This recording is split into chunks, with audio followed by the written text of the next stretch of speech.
Praise be Jesus Christ, now and forever. Once in a while in these gospel nuggets, I recommend a book. Usually it's by a friend, so I can vouch for both the author and the text. Also, as I joke with them, I get no royalties or commission, although sometimes I think I should. I'm lucky enough to be spending a few days on a private retreat as I record this, and one of the books that I'm reading was given to me by the author just a few days before. He's a new friend, Father Juan Velez, who is an expert on the great English saint and convert from Anglicanism, St. John Henry Newman. Father Juan has already written a large biography of St. John Henry Newman, but the little book he gave me, which I'm using on retreat and which I'm recommending, is called Holiness in a Secular Age, the Witness of Cardinal Newman. I'll just show it so you can buy it and get me that commission. I'm also recommending in a couple of weeks another book by another friend, Tim Stanley, called Whatever Happened to Tradition, but more on that and my commission in a couple of weeks.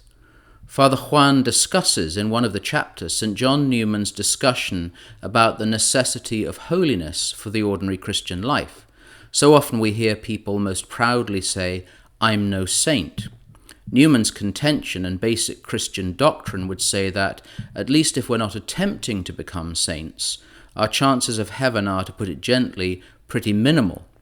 The point that struck me most powerfully was Newman's statement that, supposing a man of unholy life were suffered to enter heaven, he would not be happy there. That's worth pondering. And the obvious question would be, why would an unholy person be unhappy in heaven? Newman's answer, and the heart of this week's nugget, is really fascinating. Newman compared heaven to a church, where the object of attention is God, and the activity is his praise and thanksgiving. Someone who's not religious finds no satisfaction in church. Therefore, Newman said, if an unholy person were allowed to enter heaven, doubtless he would sustain a great disappointment.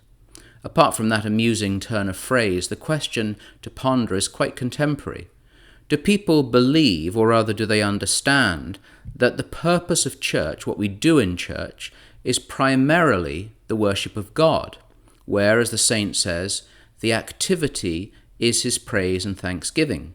All the other things that happen in church, our peace, our comfort, fellowship, instruction, education, are secondary aspects of the primary function, worship. Could that be the reason people leave church, stop attending, or lose their focus? Because they've lost hold of the primacy of worship. From worship comes growth in holiness, and central to that is thanksgiving and praise. The very name of the Mass, the Eucharist, means thanksgiving. The disappointment of heaven for the unthankful and unholy will be because the object of heaven is God, and the glory of the blessed is being in his company for eternity. Psalm 96 tells us to worship the Lord in the beauty of holiness. I've always loved from my Anglican school days, and now revived as a priest of the ordinariate, the lovely hymn of the Anglican vicar and poet John Monsell, written in 1863, a perfect Victorian hymn.